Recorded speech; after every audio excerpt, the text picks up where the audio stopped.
Okay. So, sabi ng mga bata kanina, Teacher Cathy, bakit pa ka po nawawala? No, hindi daw nakakapunta sa gate 3, tas wala din dito sa Sunday. Nagbakasyon ako, bakasyon. Ang bakasyon ko ay siyempre sa family ko because dito sa Manila, mag-isa lang po ako talaga. So pagka walang pasok sa work at allowed, and then that is my time to go and spend time with my family. Okay. Kasi, siyempre, family sila pa rin yung pinaka-importanting tao sa buhay natin. Okay. So, dito pong mga nakaraang bakasyon, ang dami pong mga atenan na mga reunion. Kayo ba maraming natin na reunion? Alumni, reunion ng family, reunion ng mga kaklase. And then, di ba po tuwing reunion, ano yung mga ginagawa pag may reunion? Ay, kantahan, kwentuhan, sayawan, hindi nawawala ang inuman. Di ba po? So, during the time na nag-a-attend ako ng mga reunion, at itong mga kasi, masaya naman siya talaga. Pero mapapaisip ka rin habang nandoon ka, itong mga tao na to, mostly family, mostly mga kapamilya natin, ano ba, napapaisip ako dahil ano ba ang purpose ng buhay? Oo, tama naman mag-enjoy tayo sa buhay natin, di ba? Kasi yung spending time with our family is very important. Pero maiisip mo rin na it's a burden pag nakikita mo sila dahil alam mo na hindi pa nila kilala si Christ. So mapapaisip ka, ano ba yung purpose ng buhay? And nagkataon lang din na tuwing siguro sa dalawang occasion na napuntahan ko, lagi na sabi, oy, Kat, bigay ka naman ng message. O Kat, bigay ka naman ng message. Bigla ako napaisip, bakit kaya? Bakit kaya? Pero I was thankful for the opportunity na makashare, lalo na sa mga family. Kasi di ba, pag nag-share tayo ng Word of God, sa family natin, nararanasan nyo ba nakaupo kayo, tapos unti-unti umaalis na sila? Kasi they don't want to listen pag mga biblical sharing na yung gagawin mo. But this opportunity, I think, parang kinuha ko siya, tinanggap ko siya para, ando na sila captive audience mo na rin eh. So, makinig na lang sila, wala naman silang magagawa kasi binigyan nila sa akin yung microphone di ba po? Salita nila ako. Pero syempre, it was also impressed upon me na hindi naman yung very biblical yung sharing mo pag sa kanila eh. Meron kang sharing, i-inject mo lang yung biblical principle. And then, I'm just so thankful na God really, anong tawag doon? Yung binibigay niya sa iyo, kung ano yung gusto niyang ipasabi, na tinutulungan ka niya para maka-share ka ng message at the same time, ma-bless mo yung mga tao, and these are your family. And it gives me yung ano yung biglang pumasok sa isip ko, bakit ka nga ba? Bakit ka nga ba Kristiyano? Bakit ka nga ba nandito? And unang-una na po, di ba, sinabi naman sa atin ng Lord, we have to live a purpose life. Yung may purpose na buhay. Kasi lahat tayo binigyan ni Lord ng ganon. Kaya yung iba nga po, isa sa life verse natin is Jeremiah 29:11. Dahil tayo ay ginawa ng Panginoon, nilahatay ng Panginoon, dahil meron tayong purpose, meron tayong role, meron tayong function na kailangan gawin. Pangalawa, dahil kailangan nating mag-shine. We are the lighthouse. Tayo yung mag-shine sa ating mga pamilya, sa ating mga kamag-anak. We are the salt of the earth. And we need to do good works, to bring glory to God. At para mahatak natin yung mga mahal natin sa buhay, para mapunta rin sila kay Christ.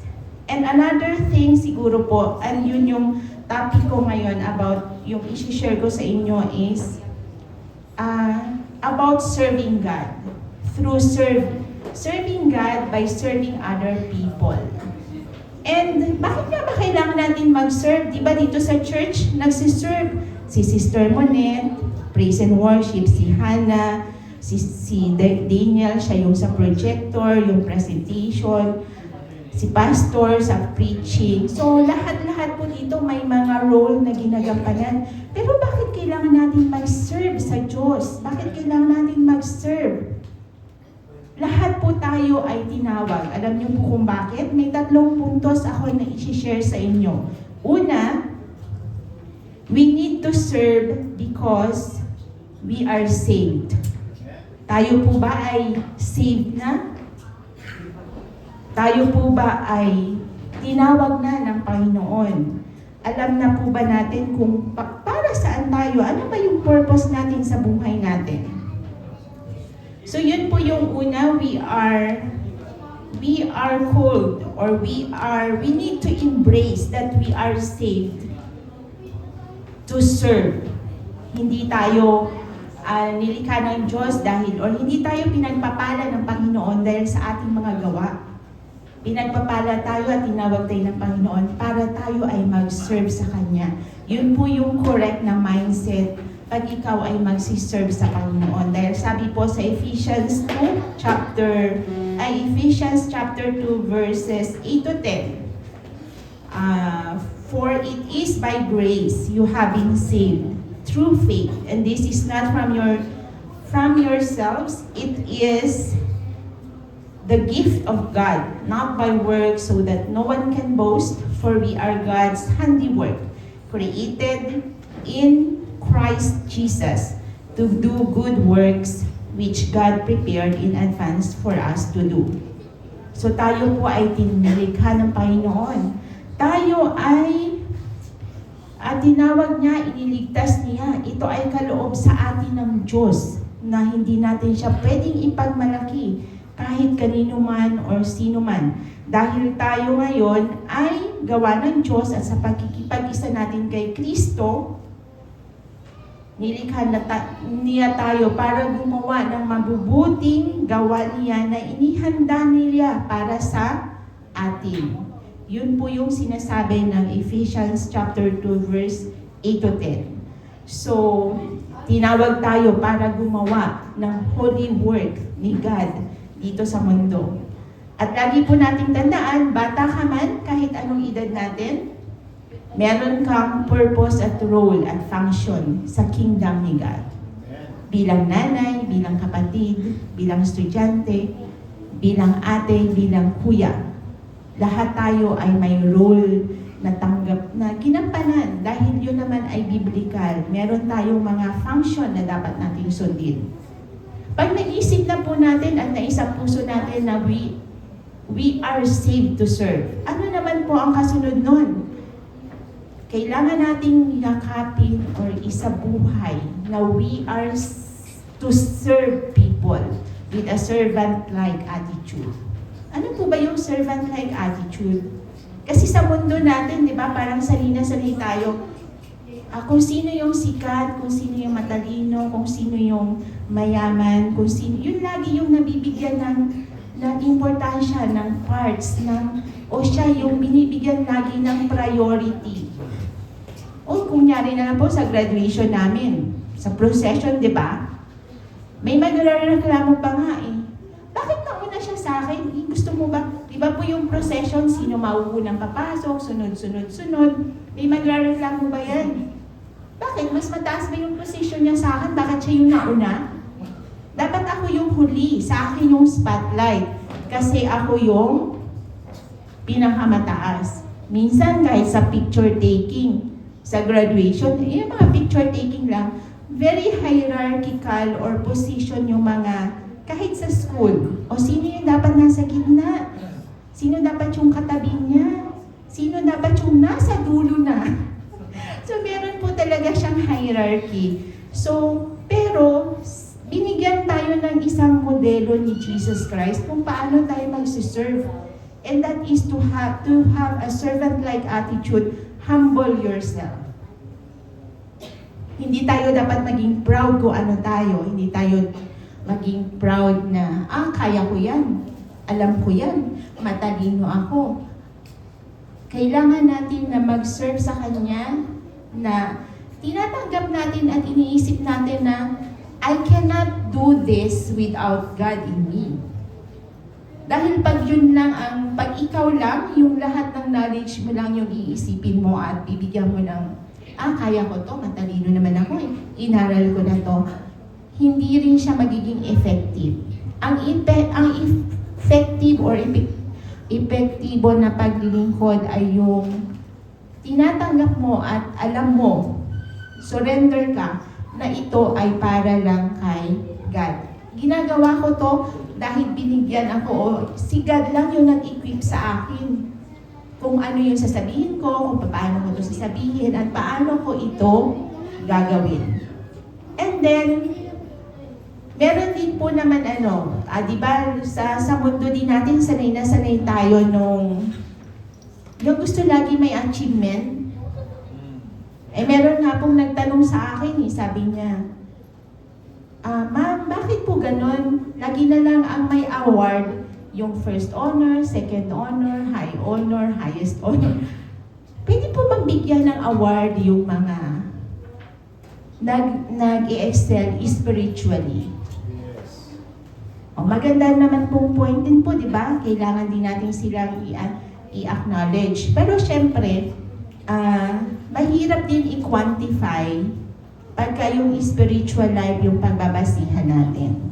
Dahil pag po mga academic honors, may mga grades ka kasi. May mga grades, madali mo lang siyang i-justify. Pero pagdating sa spiritual life, sinasabi na hindi mo kasi siya ma-justify because it's your life. Nakikita ng tao sa iyo kung ano ka. Yung testimony ng buhay mo, yun yung makikita ng mga tao. Paano ka namumuhay? Alam nga naman sabihin mo, ay very religious na tao. Head ng deacon ng church. Ay head ng ganito. Pero pag nakita mo kung paano makisalamuha sa mga tao, hindi mo nakikita sa kanya. So yun yung isa namang drawback pagka binigyan natin ng achievement kung paano tayo namumuhay bilang Kristiyano. Dahil ang witness natin ay yung ating talagang pamumuhay, yung buhay natin, or kung paano tayo nakikisalamuha sa mga tao. At sinabi rin naman po, di ba, sa Bible na sinabi nga niya, remember that those who exalt themselves will be humbled, and those who humble themselves will be exalted. Yan po ay galing sa Matthew chapter 23 verse 12. And then, sinabi rin ng isang promise mula sa James chapter 4 verse 10. Sinabi doon, if we humble ourselves before God, He will exalt us. So, kailangan po natin mag-serve sa Panginoon with a servant-like attitude. Na yung puso natin at yung lahat ng ginagawa natin, ang action natin ay nagpapakita ng pagiging servant-like. Pangatlo pong puntos is like, we need to embrace that serving to God has many forms. It comes in many ways and in many forms. May magaling kumanta, may magaling mag-preach, may magaling sumayaw, may magaling magluto, may magaling maglinis, may magaling mag-organize, may magaling direct ng mga bata, may magaling sa mga media. So lahat po ay mayroong kanya-kanyang strength. Yung strength natin ay gamitin natin, yung talento natin gamitin natin, yung gifts natin gamitin natin. At huwag natin gagawin, do not compare ourselves to others. Bakit siya mas magaling? Bakit siya na lang lagi yung nagli-lead? Bakit siya na lang lagi yung nag-praise and worship? Bakit siya na lang lagi yung ina-assign ni pastor? Bakit siya na lang? Do not compare ourselves to others. Ang gawin natin,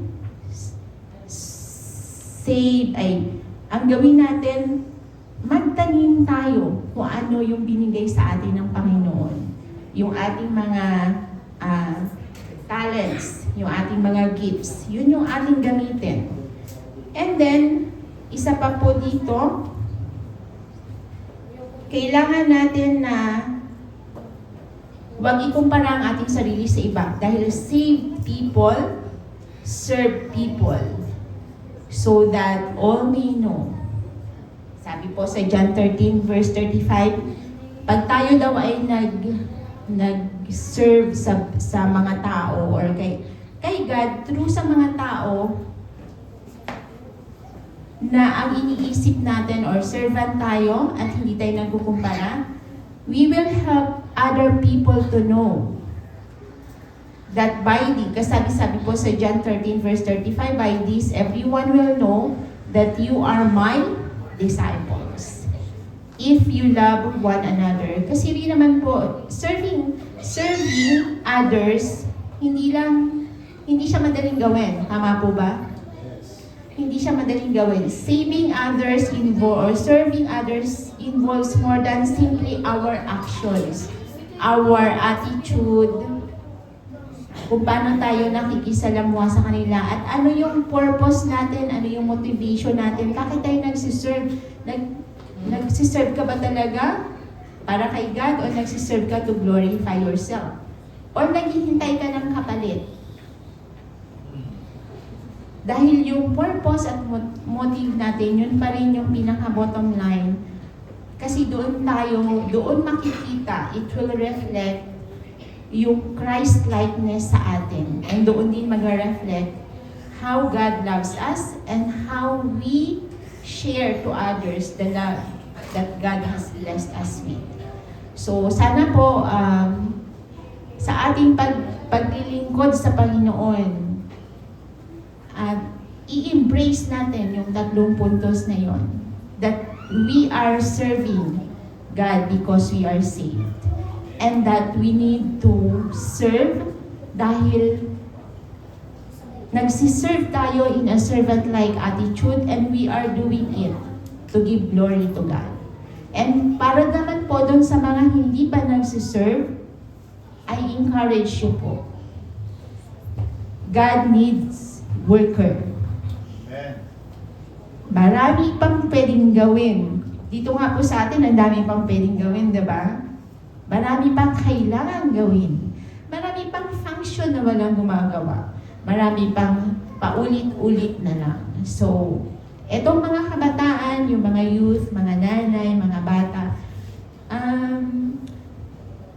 I pray, and lahat po dito sa church, that you will be really, anong tawag doon? Magkakaroon kayo ng sobrang encounter kay God na magiging daan para kayo ay dumiretso sa faith and in the long run become servant of God. Thank you po.